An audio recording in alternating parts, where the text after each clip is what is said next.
Fala galera, mais um vídeo aqui no canal e dessa vez a gente vai tratar daquela que eu considero a principal história das seleções deste Mundial do Catar em 2022, que é a participação da seleção canadense. Está indo apenas para o seu segundo Mundial, o primeiro foi em 1986 na Copa do México, e aí tem algumas curiosidades, informações, dados são bem interessantes da gente comparar desde aquela primeira participação e falar um pouquinho sobre essa questão geracional do Canadá.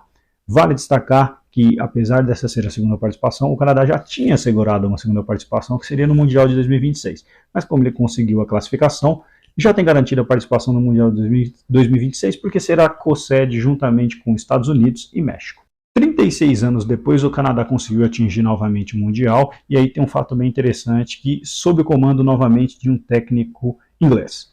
John Herdman foi contratado para dirigir a seleção feminina canadense, conseguiu 2 medalhas olímpicas de bronze em Londres e no Rio, e aí o sucesso do trabalho que ele fez ali no futebol feminino fez com que ele fosse levado para o futebol masculino, e agora ele obteve, acho que talvez a principal marca da história do futebol canadense, que é essa classificação para o Mundial do Catar.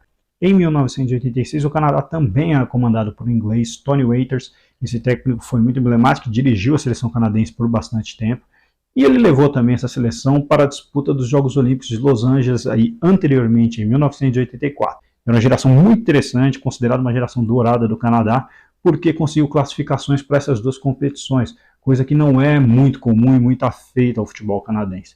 Agora, vale destacar que em 1984 não tinha questão de idade que existe hoje no futebol olímpico. Então, a mesma seleção que disputou os Jogos Olímpicos de Los Angeles foi a mesma seleção que foi disputar o Mundial do México. E fazendo uma relação com a geração de hoje, é novamente considerada uma geração de ouro. Jovens proeminentes, como é o caso do Jonathan Davis, do Alphonso Davies, principalmente, que é o líder dessa geração mais nova, com jogadores mais experientes, que esses sim não chegarão ao Mundial de 2026, mas estão pavimentando principalmente para essa geração. A disputa de 2 mundiais é muito bom porque faz com que o país em si desenvolva o futebol e aí mais jovens passem a praticar e talvez o Canadá tenha outras gerações douradas daqui em diante. A fase de eliminatórias da seleção canadense foi brilhante. Eles terminaram na primeira colocação, não perderam para os Estados Unidos, venceram o México quebrando um tabu ali de 20 anos e aí o John Herdman vai em busca de uma nova história na Copa do Mundo. A seleção está no grupo F, juntamente com Croácia, Bélgica e Marrocos, que aí eu considero o jogo onde essa história pode acontecer. Bom, então é isso, espero que vocês tenham gostado, se mantenham por aqui no canal, quem não estiver inscrito, por favor se inscreva, e aí vocês receberão notificações de mais vídeos com curiosidades, informações e análises do futebol americano. Até mais!